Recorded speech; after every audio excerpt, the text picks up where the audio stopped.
So we've been talking about the program design of the ego and the possibility of overcoming it.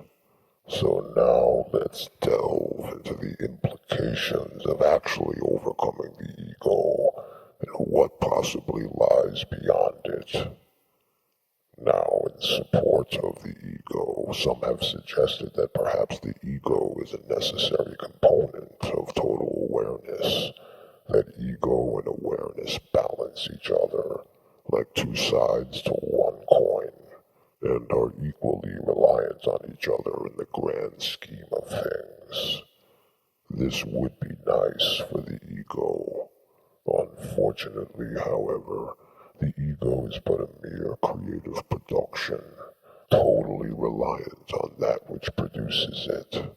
That which produces the ego is independent and ever present, with or without an ego.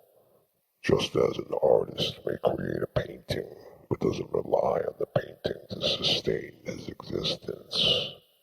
The ego is the primary seat, but this doesn't have to be a final destination.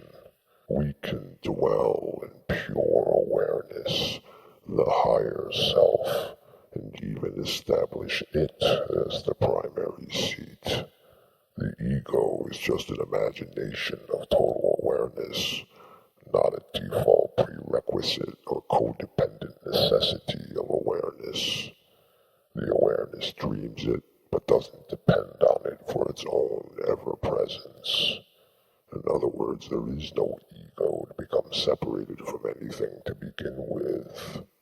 The higher self is not bound to any need for a diluted sense of intense feelings and emotions. That's the ego's domain. Any motivational reason concerning the indulgence of the imaginary ego will mostly be about sensations.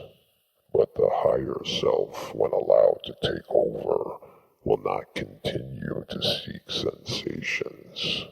Garnering wisdom, which is really the understanding of the undoing of the ego, is the purpose to be served beyond the mundane indulgence of a false sense of self, the ego.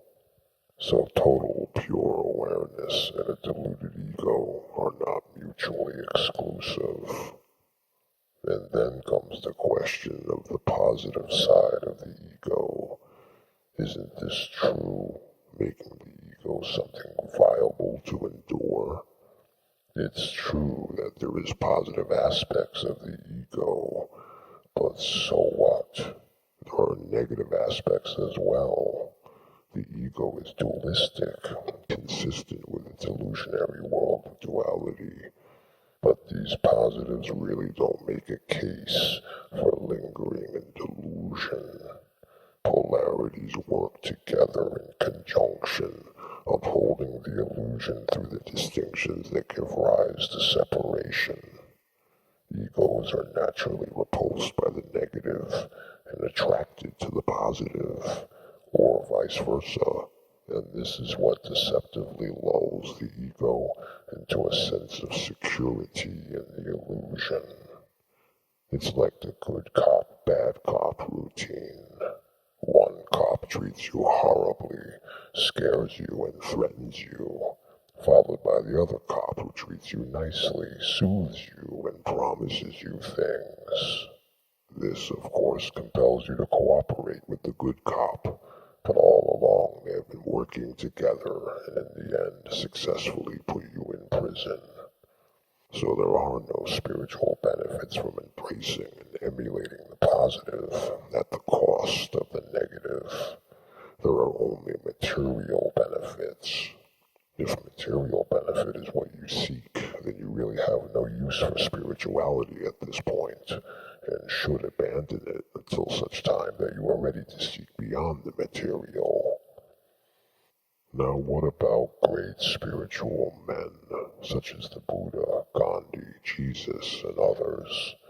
Aren't they employing the ego in a way consistent with how an ego should be employed? Not by any means is this the case, for true great masters and guides of spirituality no longer have an association with an ego to employ. These units of awareness have undergone ego death, have transcended the ego, and have become egoless. And this is an aspect worth noting.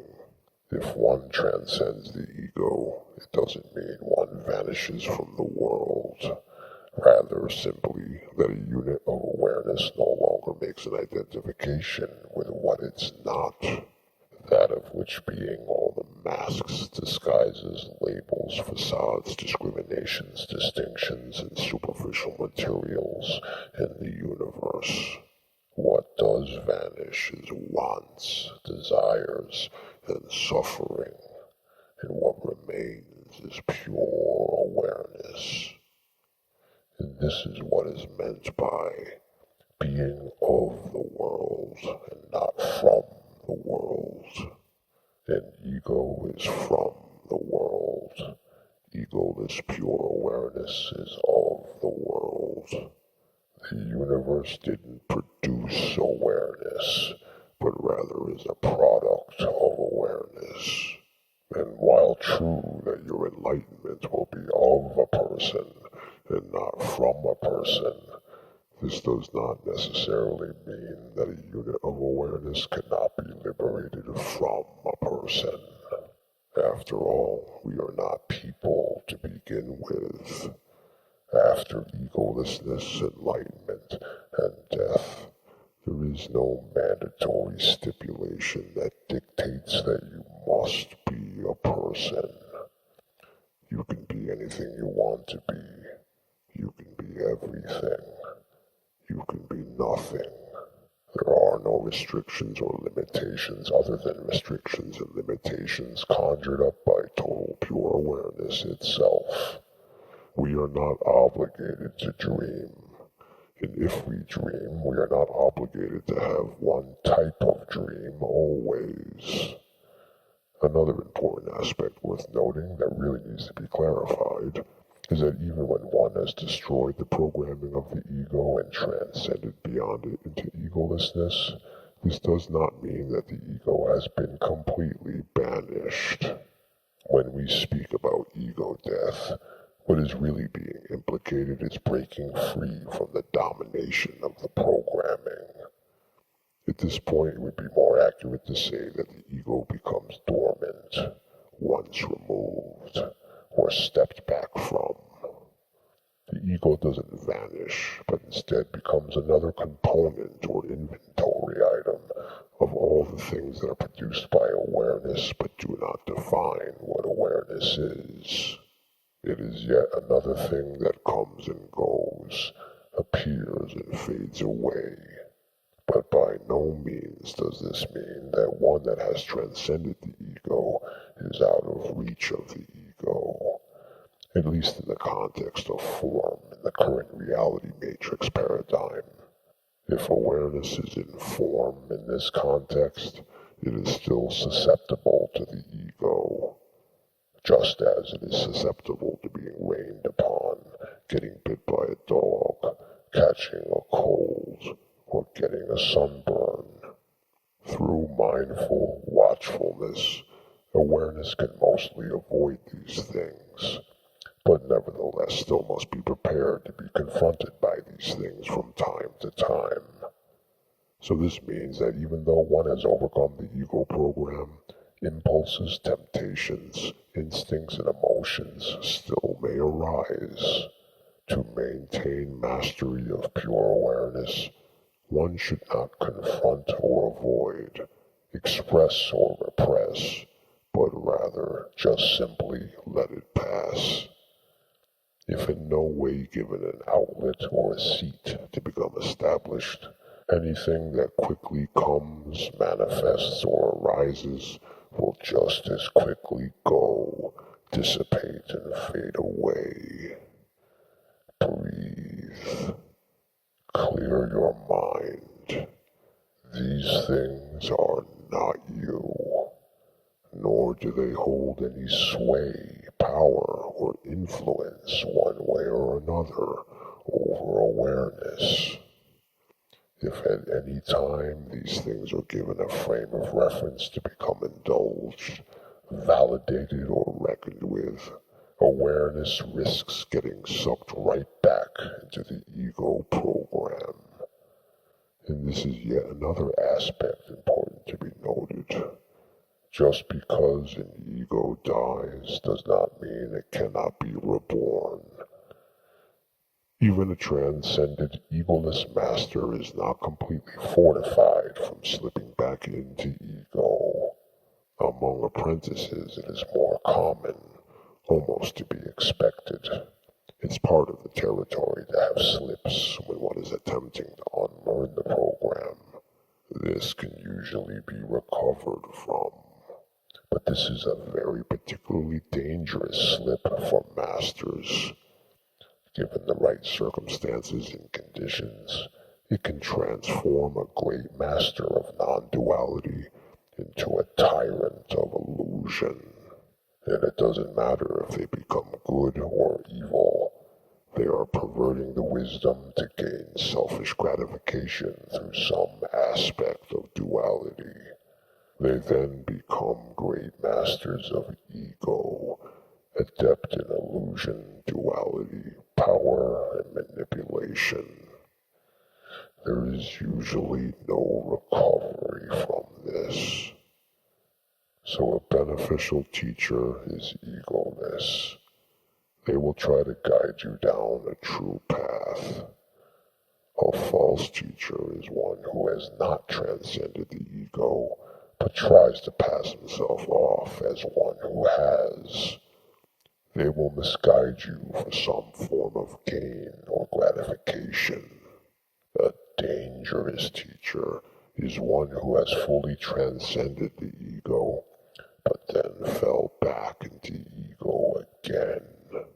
Misguiding and gaining from you is the least they can do. The worse is teaching you their twisted, perverted ways in hopes that you may join them. An offer that to an ego is usually too good to refuse. In truth, one doesn't need a guide if they naturally have a strong connection to their highest essence. The higher essence is the greatest teacher of all, but more common than not, this usually isn't the case. And so people seek help and look for some teacher or guide to help them navigate the path. But really, one should really examine their intentions for exploring spirituality before they set off on their journey. Because, after all is one, and the best way to attract a false teacher or a dangerous master to you is to be disingenuous, half-hearted, foolish, or have ulterior motives. If so, then you will not be able to recognize the false or dangerous teacher until it is usually too late. Not to say that a seeker with pure intentions would never encounter such a teacher, but through the clear intentions of a pure mind, such a teacher is easily recognizable. The ego cannot hide for very long. If it does hide, it won't be long before it rears its ugly head.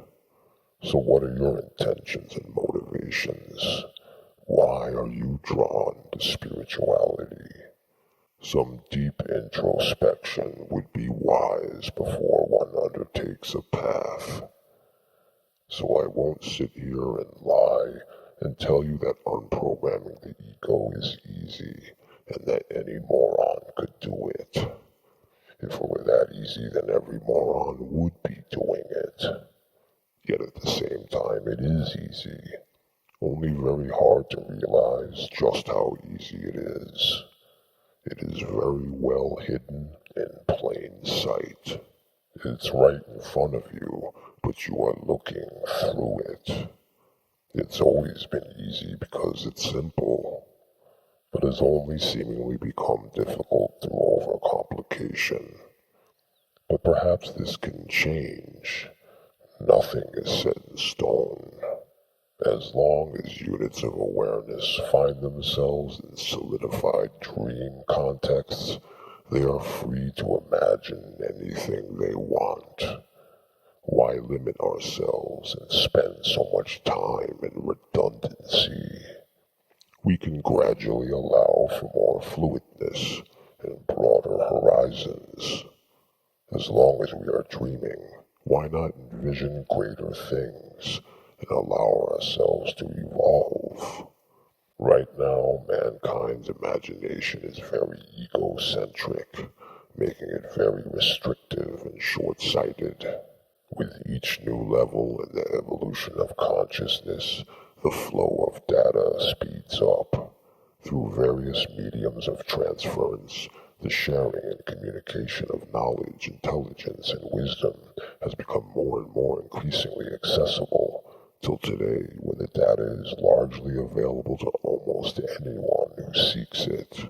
But as long as our awareness remains grounded in a navigation seat that is ego-based, the utilization of the data won't be employed constructively, but rather destructively, and will ultimately culminate in our self-destruction.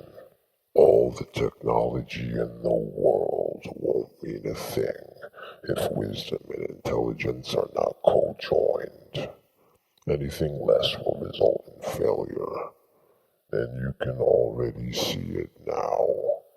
There's been talk of technology that will allow for invisibility and control of the weather. And what's the best thing mankind can envision using it for? A weapon or a tool of warfare. Mankind's favorite pastime. Mankind just can't feel good about himself if he doesn't have a boogeyman to fight. And this mentality has saturated humanity's societies and the world culture. Everything at its core is competition-based. It's primitive, immature, and at this point played out. So I'd like to plant a seed in your imagination about what one of the aspects of our evolution might be composed of. A unit of awareness where the higher essence is fully in the driver's seat. At one point, instinct used to be in the driver's seat, but later took a backseat to the ego, who now mans the controls.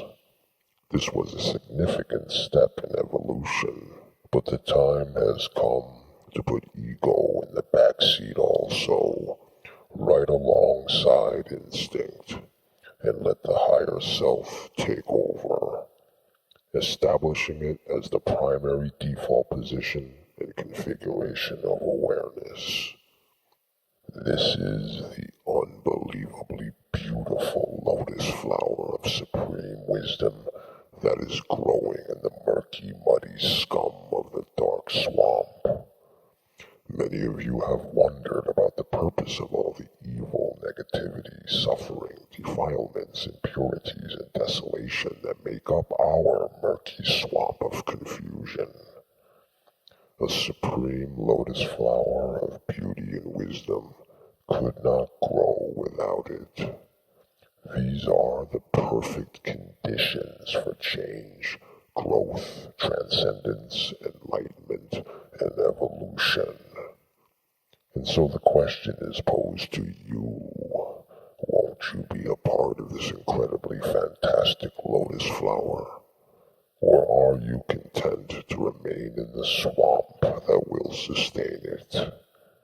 Either way, you won't be judged, but the choice is yours. In this dream of total pure awareness, your only limits are the limits of your own imagination.